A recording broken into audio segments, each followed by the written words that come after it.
ce webinaire Monitoring Kubernetes. Merci d'avoir patienté quelques minutes le temps que tout le monde nous rejoigne. On va commencer par présenter un peu les aspects monitoring et Kubernetes. Et à la fin de la présentation, on aura une petite séance de questions. Donc si vous avez des questions, n'hésitez pas à les poser sur le chat pendant tout le webinaire. Ou à envoyer simplement un mail à hello@bimeo.com. Mes collègues me relayeront vos questions, donc on répondra tout à la fin. Si tout le monde peut, enfin quelqu'un peut confirmer au moins que le son paraît bon, ça serait top. Du coup, je suis Lionel Porcheron, je suis le CEO et l'un des cofondateurs de la société Bimeo. Je vais revenir juste après sur ce qu'on fait à Bimeo. On va parler de monitoring. J'ai plutôt un background d'opération. Donc commencer par des machines classiques en data center avant de basculer vers le cloud avec des flottes assez larges de serveurs. Donc du coup m'intéresser aux problématiques d'automatisation, DevOps et de monitoring. En dehors du travail, ça m'arrive de m'occuper du coup du Meetup Toulouse DevOps. Donc Blimeo est basé à Toulouse, je suis basé à Toulouse, et d'un événement autour du logiciel libre qui s'appelle Capitole du Libre, qui a lieu tous les ans, sauf les années de Covid, euh, à Toulouse, et qui a lieu cette année au mois de novembre. Blimeo, du coup, on est une société, un éditeur de solutions cloud, une solution cloud qui cherche qui est une solution pour le monitoring et l'observabilité.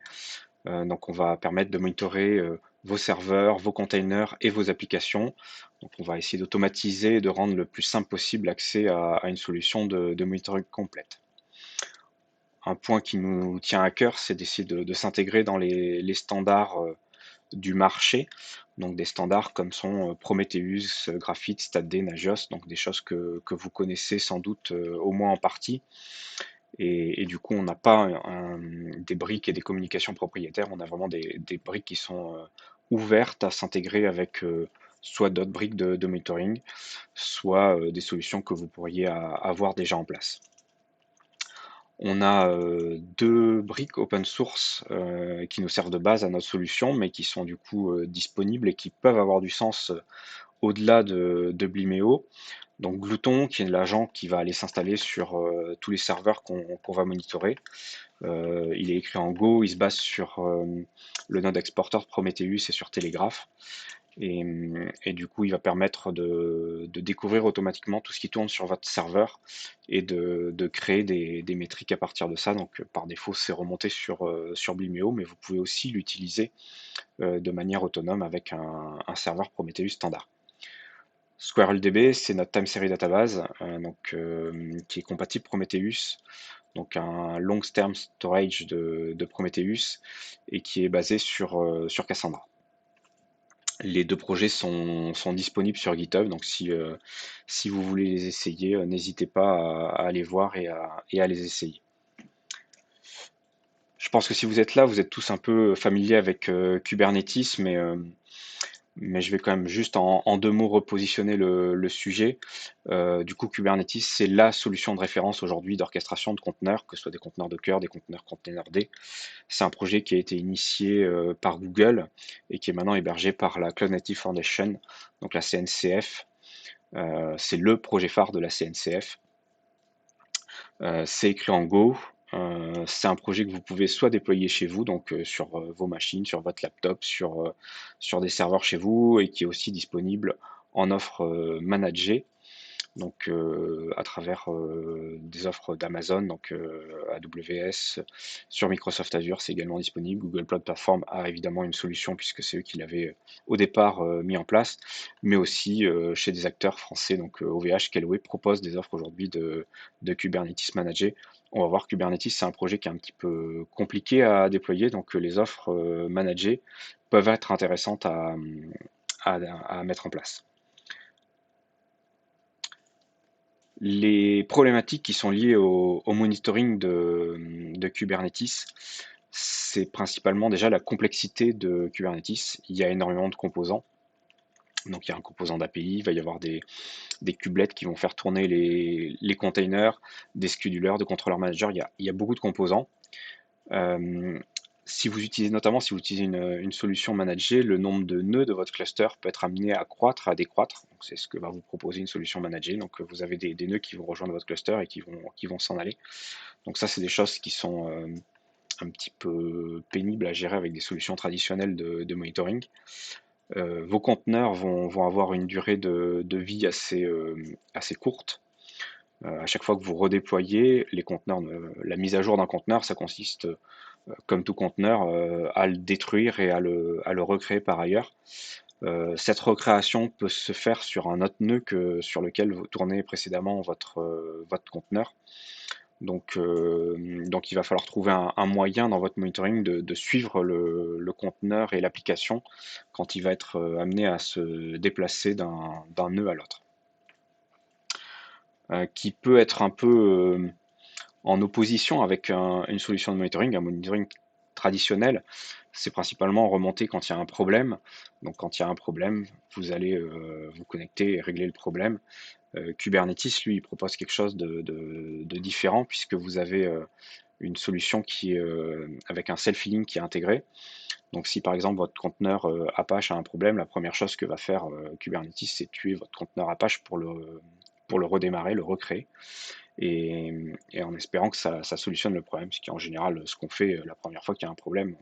On va commencer par redémarrer un service la plupart du temps. Donc vous avez des choses qui sont déjà intégrées dans Kubernetes. Dernier point, et on verra par la suite que c'est quelque chose qui aura aussi de l'importance sur la manière dont on va devoir architecturer notre monitoring. Les ressources Kubernetes sont généralement accessibles à l'intérieur du cluster Kubernetes et seulement à l'intérieur du cluster.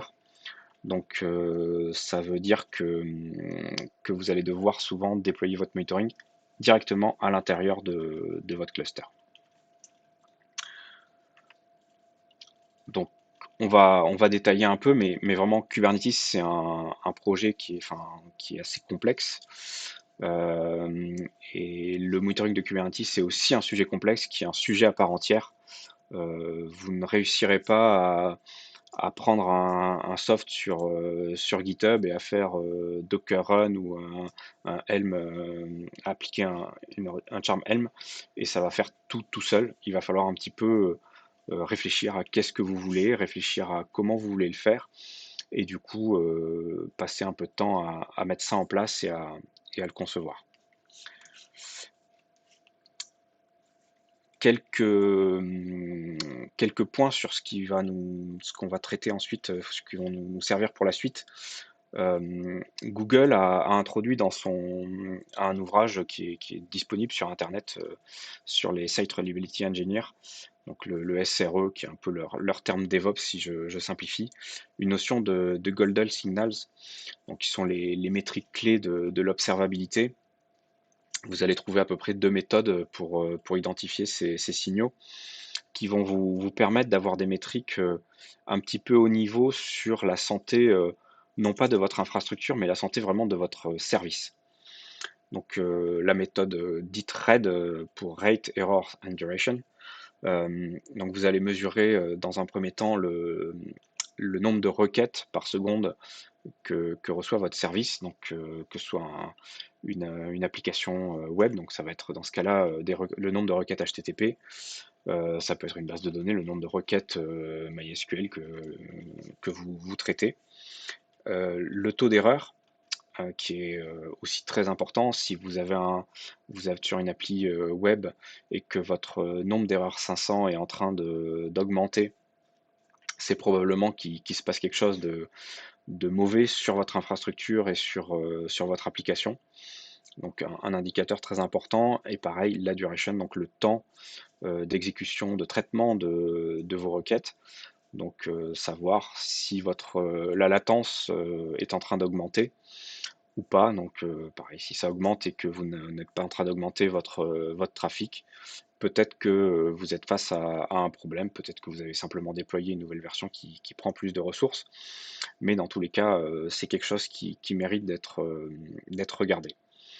Donc la méthode use, on va retrouver des choses assez similaires, donc l'utilisation du disque, ce qui est en file d'attente et du coup le taux d'erreur, donc on est assez proche. En général, on favorise un peu plus la méthode RAID, mais les deux sont tout à fait applicables. Quelques outils qu'on va détailler par la suite pour monitorer votre Kubernetes. Le premier point, c'est que les outils traditionnels historiques de monitoring sont assez peu adaptés. Des outils comme Nagios et tous les outils assez similaires qui en ont découlé sont faits pour des inventaires relativement statiques. Donc vous faites un inventaire de ce qui tourne sur quel serveur et à partir de là, vous créez des checks.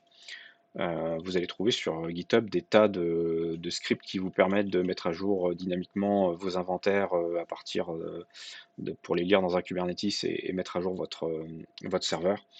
C'est un petit peu contre-productif et pas forcément pourquoi l'outil a été à la base designé. Donc c'est pas forcément ce sur quoi je vous orienterai. En sachant qu'en plus ces outils sont très orientés sur des checks de disponibilité du service et non pas sur des métriques. Et du coup, par rapport au point précédent, vous allez être un peu juste et ça va être de toute façon assez compliqué à maintenir, à mettre en place. Il y a un projet du coup sur lequel je vais revenir un petit peu plus longuement après qui s'appelle Prometheus, qui a vraiment été designé pour ce type de charge. Donc il va reposer principalement sur l'utilisation des labels. Donc, on va revenir un petit peu sur comment positionner ces labels, mais c'est des tags que vous allez mettre sur votre conteneur, des annotations que vous allez mettre sur vos conteneurs, qui vont vous permettre ensuite de traquer votre conteneur quand il va passer du nœud 1 au nœud 2. Il y a aussi des solutions SaaS qui existent, donc Prometheus c'est un projet open source. Il y a aussi des solutions SaaS, Blimeo en est une, qui vous permettent de superviser vos conteneurs et vos charges applicatives, qui vont offrir aussi un certain nombre de facilités de mise en place. Je l'ai dit tout à l'heure, du coup, le fait que les ressources sont principalement accessibles depuis l'intérieur du cluster Kubernetes, souvent vous allez vous retrouver à déployer votre monitoring à l'intérieur du Kubernetes. Vous allez vous retrouver aussi à mesurer beaucoup de choses. On y reviendra par la suite. Donc avec un but de vraiment mesurer un maximum de choses et pouvoir ensuite réutiliser ces métriques pour diagnostiquer des éventuels problèmes. On reviendra enfin sur les aspects de notification euh, pour être alerté des problèmes qui peuvent survenir et du coup ne pas dormir devant votre monitoring. La recommandation, et on va parler principalement de cet outil-là, et en tout cas de ce format d'outil-là, parce qu'il existe aussi des variantes, c'est d'utiliser absolument le format Prometheus et Prometheus. Je vais y revenir, c'est un format qui aujourd'hui fait standard et qui du coup va vous aider à assurer votre monitoring de manière assez standard et de manière assez portable. Donc Prometheus en un mot, Prometheus on avait fait il y a à peu près un an un webinaire d'introduction à Prometheus. Donc si c'est un sujet qui vous intéresse, vous pouvez regarder sur notre chaîne YouTube, il y a le replay de ce webinaire. Prometheus, c'est un projet qui a été initié par SoundCloud en 2012 et qui est l'un des projets de la CNCF, donc un des projets phares avec Kubernetes. Donc c'est aussi écrit en Go comme beaucoup de projets de la CNCF. C'est aujourd'hui devenu un standard un peu de fait de monitoring. Beaucoup d'outils exportent directement des formats Prometheus, ils sont directement exploitables et Prometheus va aussi proposer des SDK qui vont vous permettre d'instrumentaliser votre code pour permettre d'exporter des métriques Prometheus assez simplement. Prometheus, c'est du coup, ça se présente comme une time series database, donc une base de données temporelle qui va permettre de stocker du coup le nom d'une métrique, la valeur d'une métrique avec en plus des labels, donc sous forme de paires clés-valeurs. Le succès de Prometheus, c'est un peu sa simplicité. Donc c'est des choses, je vais revenir juste après, qui sont exportées au format HTTP, c'est human readable, c'est très simple. Le serveur Prometheus va poler ça sur HTTP. Il y a un système de query language qui est très puissant, donc qui va être assez proche de ce qu'on pourrait trouver avec du SQL, même si la syntaxe est forcément un petit peu différente. Mais vous allez pouvoir requêter du coup les données qui sont rentrées en faisant des corrélations, etc. Donc c'est quand même très intéressant d'avoir ce système de query language. Et le succès vient aussi de l'écosystème qui est autour de cet outil. Vous allez retrouver, je l'ai dit, certaines briques logicielles exportent directement des métriques au format Prometheus, mais vous allez aussi avoir des outils qui vont permettre de stocker. J'ai parlé de SquirrelDB qui est un outil de stockage à long terme pour Prometheus. Il en existe d'autres, même au sein de la CNCF, et des outils de visualisation. Si vous avez déjà joué avec Prometheus, vous êtes probablement familier avec Grafana, mais ça vous donne une idée. Il y a vraiment un écosystème qui est très riche et de nombreuses briques qui vont s'articuler autour de ça. Donc juste pour revenir sur le format Prometheus et des métriques, donc vous avez à droite sur l'image un exemple de métriques qui sont exportées du coup par un middleware Django, donc un framework web en Python. Donc vous avez très simplement, quand vous demandez le slash métrique sur votre application web, vous avez le nom de la métrique, des labels et la valeur qui est derrière. Donc c'est parfaitement lisible par un être humain. C'est scrappé du coup par intervalle régulier par un serveur Prometheus. Et du coup, après, on peut faire des queries sur ce type de métrique de manière assez simple. Donc il y a aussi un exemple sur ce slide de la configuration, pareil, qui est très simple pour venir scraper vos métriques. En termes de monitoring Kubernetes, du coup, on va regarder deux points de vue. Un point de vue interne, regarder en détail ce qui se passe sur votre cluster Kubernetes, mais il ne faut pas oublier ce qui va se passer d'un point de vue externe, de vraiment aller regarder la big picture, si j'ose dire. On le regardera dans un deuxième point, mais si vous êtes un peu juste en termes de temps, de budget, etc. pour monitorer votre cluster Kubernetes, je vous engagerai plutôt à commencer par une vision externe qui va vraiment vous permettre de vérifier ce qui se passe pour le client au niveau de votre Kubernetes.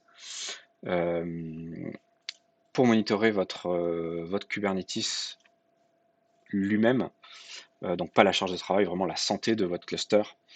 La santé du cluster, c'est en général des machines, des serveurs assez traditionnels, souvent des serveurs Linux, donc on va vouloir monitorer tout ce qu'on monitore d'habitude sur un serveur, donc le CPU, la mémoire, les entrées-sorties, l'espace disque, même au temps du container, on arrive toujours à remplir des disques et ça pose un certain nombre de soucis. On va vouloir vérifier que les composants de Kubernetes tournent correctement, donc notamment Kubelet API. Il est intéressant de monitorer aussi la validité des certificats. Donc par défaut, aujourd'hui, les certificats, quand vous créez votre cluster Kubernetes, sont valides pour un an. Et c'est assez facile quand on a quelques clusters Kubernetes de se faire avoir, de se faire piéger et de revenir un matin avec plus aucune commande Kubernetes qui marche parce que les certificats sont expirés. Donc c'est quelque chose qui est relativement important et relativement facile à monitorer, mais il ne faut pas l'oublier.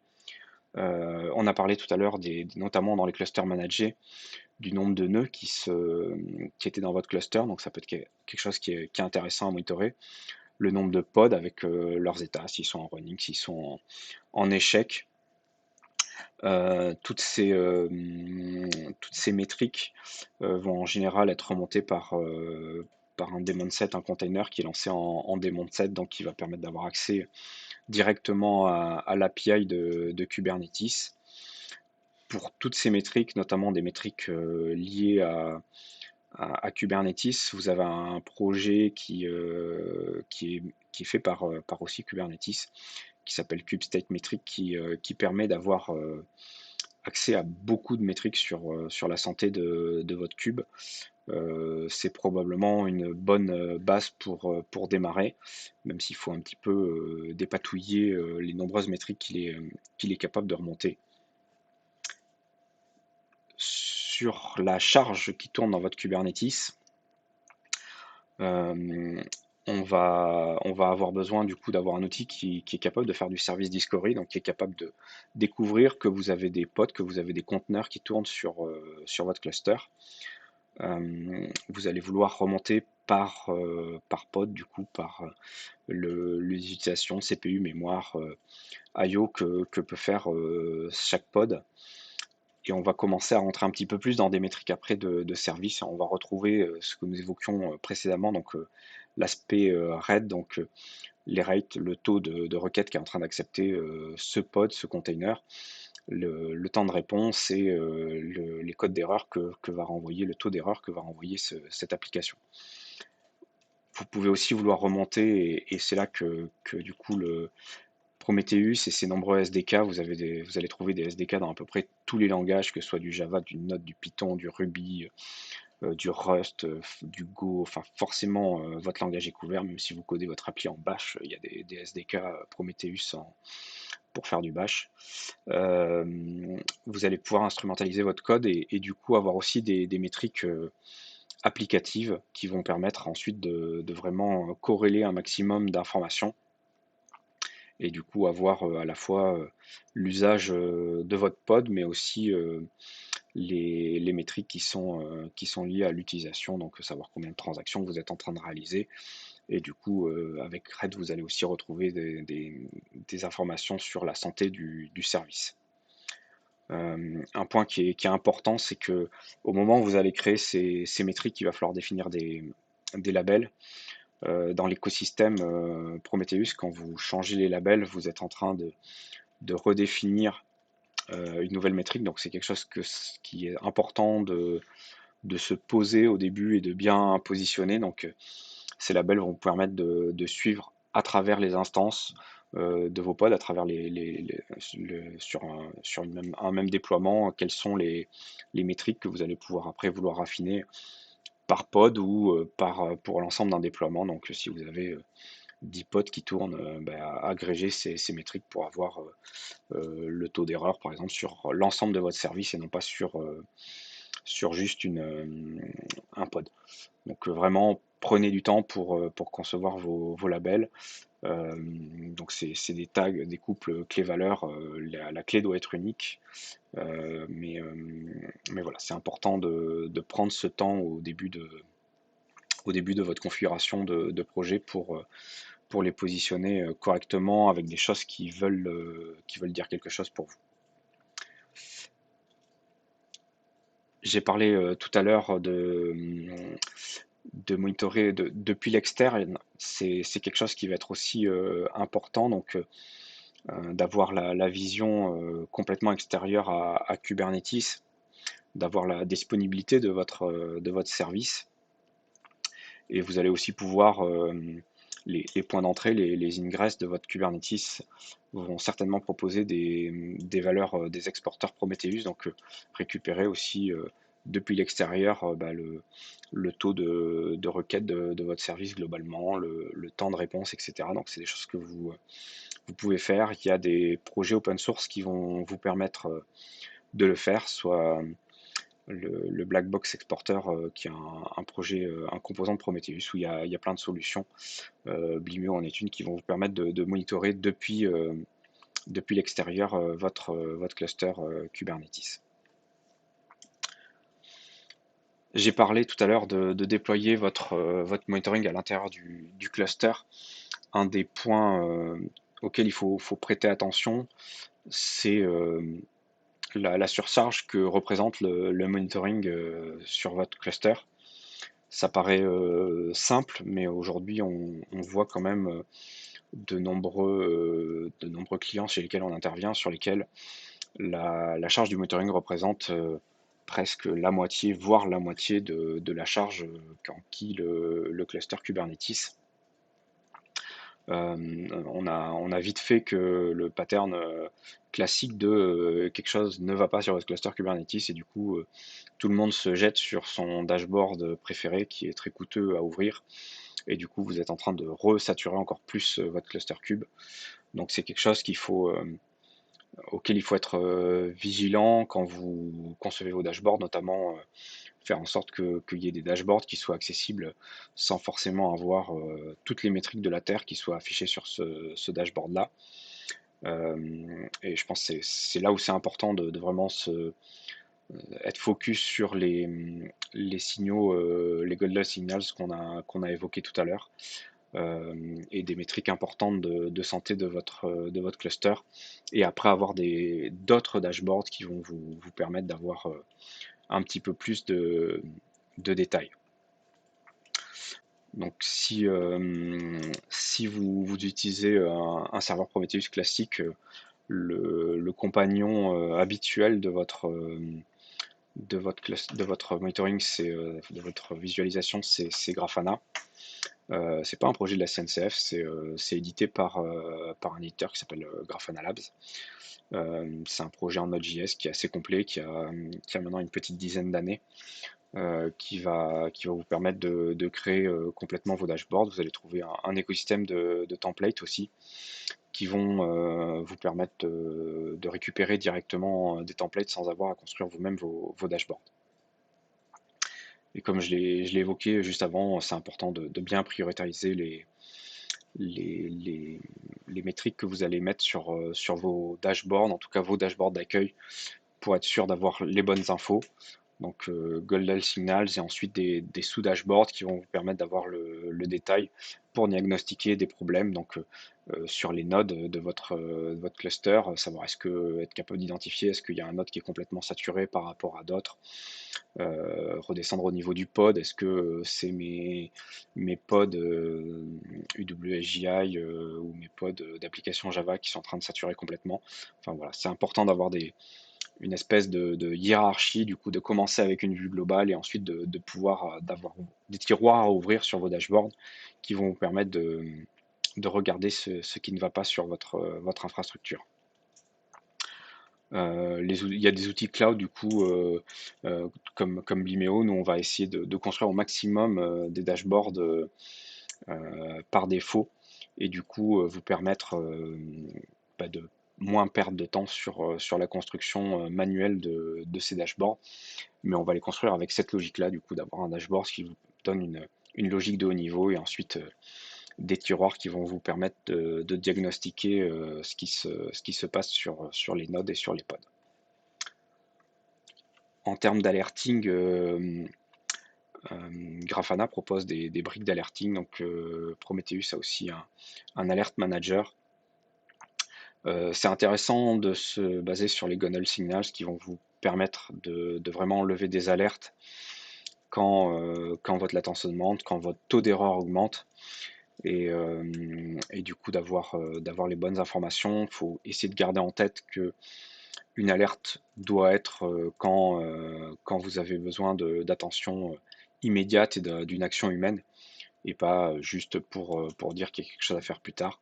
Ça ne remplace pas le fait de pouvoir faire un tour régulier sur vos dashboards pour essayer de détecter un certain nombre de patterns ou des choses qui seraient anormales. Avec Prometheus, du coup, on va avoir une couverture en fait qui va aller du nœud, du node, donc du serveur, à votre application. Et c'est quelque chose qui est relativement important dans le cadre de votre cluster Kubernetes. Je l'ai dit, c'est un projet complexe, il y a différentes couches. Chaque couche peut vraiment rencontrer des soucis, donc c'est important d'avoir vraiment cette couverture. C'est aussi quelque chose qui va vous permettre de corréler vos problèmes. Est-ce que mon problème survient parce que j'ai plus de trafic globalement sur mon infrastructure, ou est-ce que parce que j'ai déployé une nouvelle feature qui est plus consommatrice de telle ou telle ressource. Donc avoir une vue qui à la fois corrèle des données très techniques, le CPU physique de mon serveur ou de ma machine virtuelle, et le nombre de transactions business que je fais, c'est quelque chose de très utile. Donc on a listé un peu toute la stack. Donc au niveau des serveurs, un node exporteur de Prometheus va permettre de le faire, ou un agent Blimeo, les services exporteurs qui vont venir avec vos services, votre Redis, votre Postgre, votre base de données, votre store, donner des métriques sur vos services. Donc c'est des choses que vous allez trouver dans l'écosystème Prometheus. Et là aussi, quel que soit, vous utilisez directement Prometheus ou une solution SaaS, on sait gérer les SaaS savent gérer aujourd'hui d'importer ingérer des métriques Prometheus. On a parlé de KubeState Metric, donc qui est le composant Kubernetes qui va vous exposer des métriques sur la santé globale de votre Kubernetes, et du coup d'aller instrumentaliser votre code avec les SDK Prometheus. Donc vraiment, j'insiste sur le fait que l'avoir la visibilité sur l'ensemble de la stack est quelque chose qui est important pour pouvoir diagnostiquer et être à même de savoir d'où viennent les problèmes.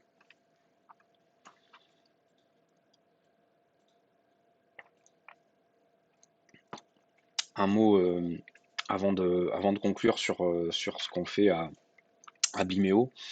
Notre but, c'est vraiment de simplifier et d'automatiser au maximum la mise en place de ces déploiements par rapport à un projet open source où forcément il va falloir déployer, sélectionner ces briques logicielles, les déployer, créer les déploiements. On va avoir un processus d'installation et de mise en place qui est largement simplifié.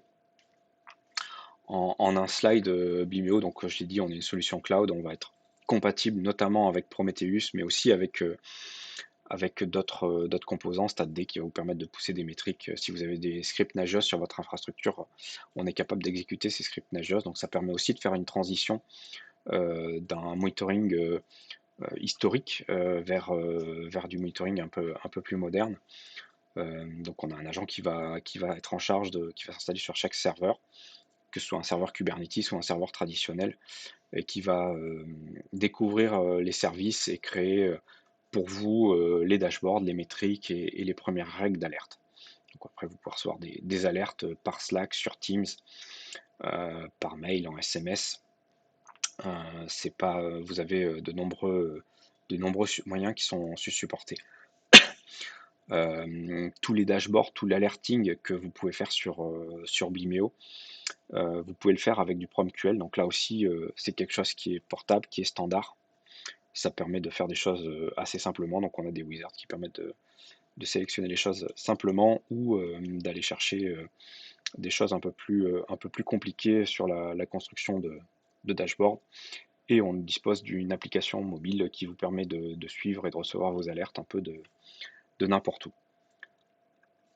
Pour la partie cube, voilà, vous avez ici un exemple de dashboard qui est construit automatiquement. Vous avez une variable d'environnement à configurer quand vous déployez votre agent Kubernetes, qui donne le nom de votre cluster cube. Et à partir de là, on va construire une else map de votre cluster, donc avec le statut de l'API, du kubelet pour chaque nœud, des utilisations de CPU, de mémoire, de disque pour tous les nœuds du cluster, pour tous les pods du cluster. Donc vous allez avoir une vue la vue haut niveau dont je parlais, pour avoir tout de suite savoir comment se comporte votre cluster, en sachant que derrière on a les vues de chaque nœud, chaque node de chaque pod, pour aller diagnostiquer un petit peu plus dans le détail. C'est une solution qui va fonctionner si vous déployez à la fois vos propres nœuds, vos propres nœuds Kubernetes, que ce soit sur vos serveurs physiques ou sur vos VM. mais aussi avec des solutions managées. C'est un daemon set qui va venir se configurer sur vos clusters. Donc, c'est tout à fait possible de déployer ce type de solution sur des solutions managées et du coup de ne pas se limiter à des monitorings qui sont souvent parfois un peu simples, qui viennent avec vos solutions, avec vos fournisseurs de cloud et de solutions de Kubernetes managées.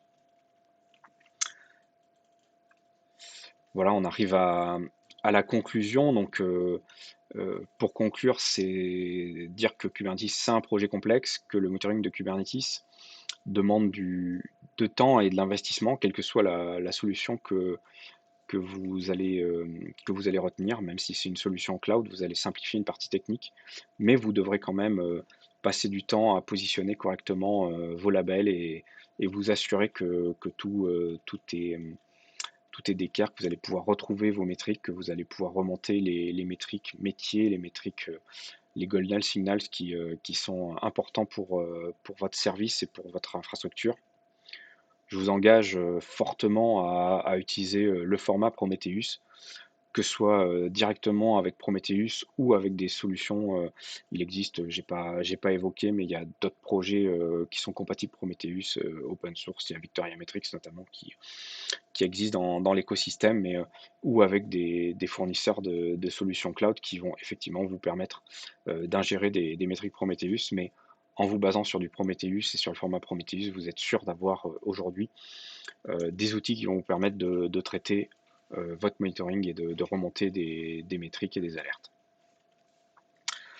Ne sous-estimez pas si vous déployez votre monitoring euh, dans votre Kubernetes directement. Ne sous-estimez pas la charge que ça peut causer. Prometheus peut être très très gourmand en ressources. Des dashboards mal fichus qui demandent beaucoup de métriques peuvent être très consommateurs de ressources. Donc ça peut être un point qui peut être bloquant au cours d'incidents. Si vous ne vous sentez pas de partir, mais que je pense que le monitoring reste quelque chose d'important à avoir pour éviter que ce soit les clients qui vous appellent et qui vous disent que votre site est lent, que votre site est indisponible. Vous avez des solutions Kubernetes managées pour simplifier votre adoption de Kubernetes. Et vous avez aussi des solutions du coup de monitoring de vos Kubernetes qui sont aussi des solutions managées, des solutions cloud.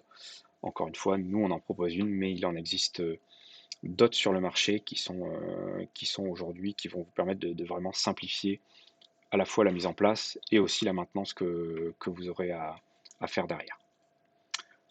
Voilà, je suis arrivé au bout de ma présentation, donc on va pouvoir attaquer les questions.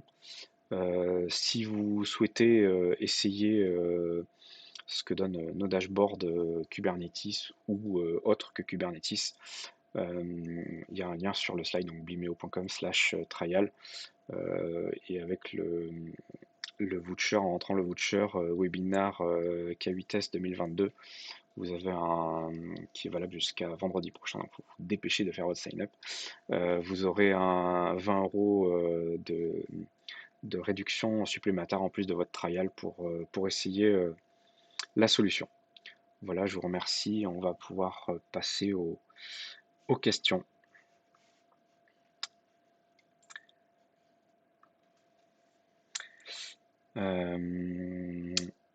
Du coup, est-ce que les premières questions, est-ce que mettre en place une limitation d'utilisation RAM et CPU sur notre monitoring peut résoudre le problème de surconsommation?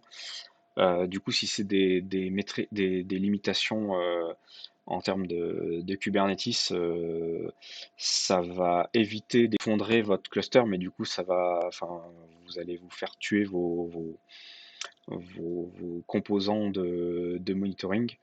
Donc du coup, ça va être un peu, vous allez perdre un peu en monitoring, mais effectivement, vous allez éviter d'effondrer complètement votre cluster Kubernetes pendant que vous utilisez le monitoring. On a une question effectivement sur le modèle Blimeo. C'est un modèle cloud du coup. Classique avec de l'abonnement, donc c'est de la facturation à l'usage, donc plus vous avez de serveurs, plus vous payez. Donc on a différents plans. Vous pouvez aller voir sur bimeo.com/pricing. On a des plans moins chers avec moins de métriques qui sont plus orientés sur des checks et des plans plus chers sur notamment les containers et le support de Kubernetes. Dans le cadre d'un cluster Kubernetes dans un cloud public, recommandez-vous des solutions pour monitorer le cluster au niveau de la facturation? La solution KubeCost est-elle une bonne solution? C'est une assez bonne idée de monitorer le coût et du coup d'adjoindre ça. Il en existe plusieurs, KubeCost en est une. C'est vrai que c'est des problématiques qui sont assez complexes. Enfin, si vous avez déjà eu à mettre le nez dans de la facturation Amazon, ça peut être assez rapidement prise de tête et essayer de comprendre votre facture. Donc en général, vous finissez par lâcher en partie l'affaire. Euh, si vous avez notamment des charges élastiques, ça peut être intéressant effectivement d'avoir du monitoring sur les aspects coûts, que ce soit avec KubeCost ou d'autres solutions. Il y a pas mal de solutions qui sont en train d'émerger sur le sujet.